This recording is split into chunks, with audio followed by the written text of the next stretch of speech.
Let's start with Janet Melanson at the Quilt Loft.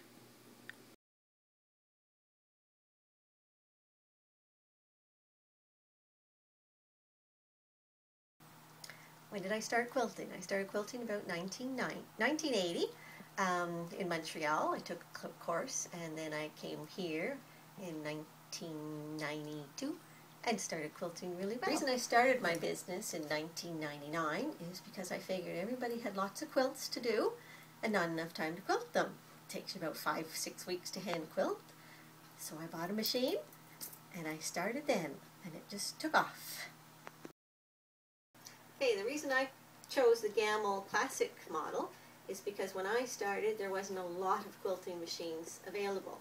I videotaped them, I looked at them, and this one was the most solid one that I could find. It came out from Missouri in boxes, and we actually had to put it all together. Okay, how to attach a quilt to the machine. First of all, you lay the backing on, which is the back. You put it on the bottom leader, you roll it all up, and then you attach it to the lead, which is the lead.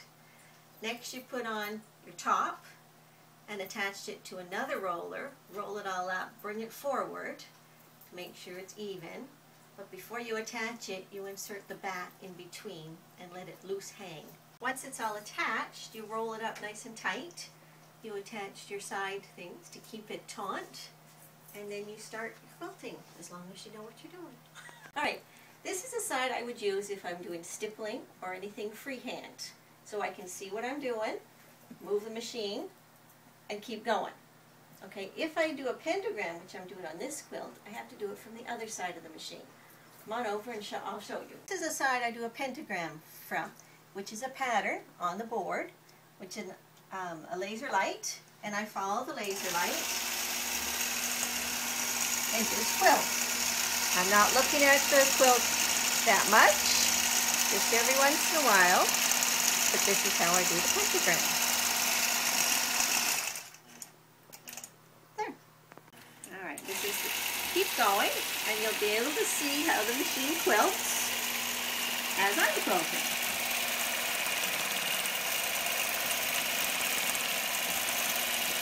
All sorts of patterns that you can put on your quilt with these.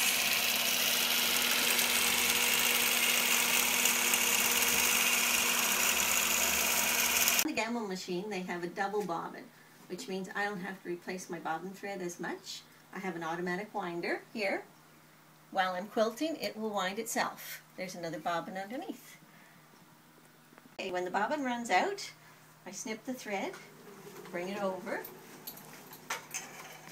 Take my bobbin thread there, take the bobbin out, and replace it with another bobbin. I dropped it, that's no good. So it goes right underneath like ours do on our domestics. Right underneath, yep. Neat. And then you just come back to the same place you were. After the quilt's all quilted, it will all roll up on this top roller.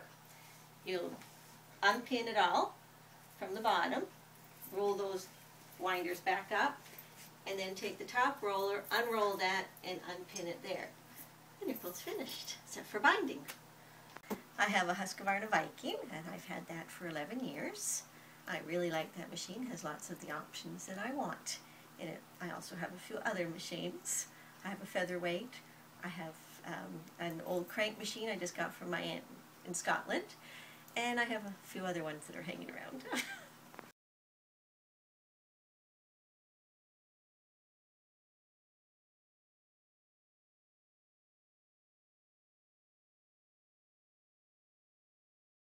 I found that this height of this machine is great for my cutting board, so this is where I used to cut my only fabric now.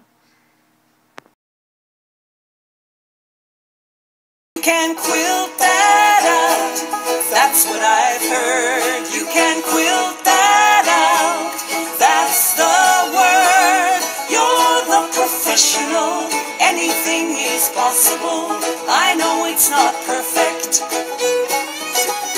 you can quilt that out. The left side is 7 inches longer than the right, and the width, well, let's just say I slipped. But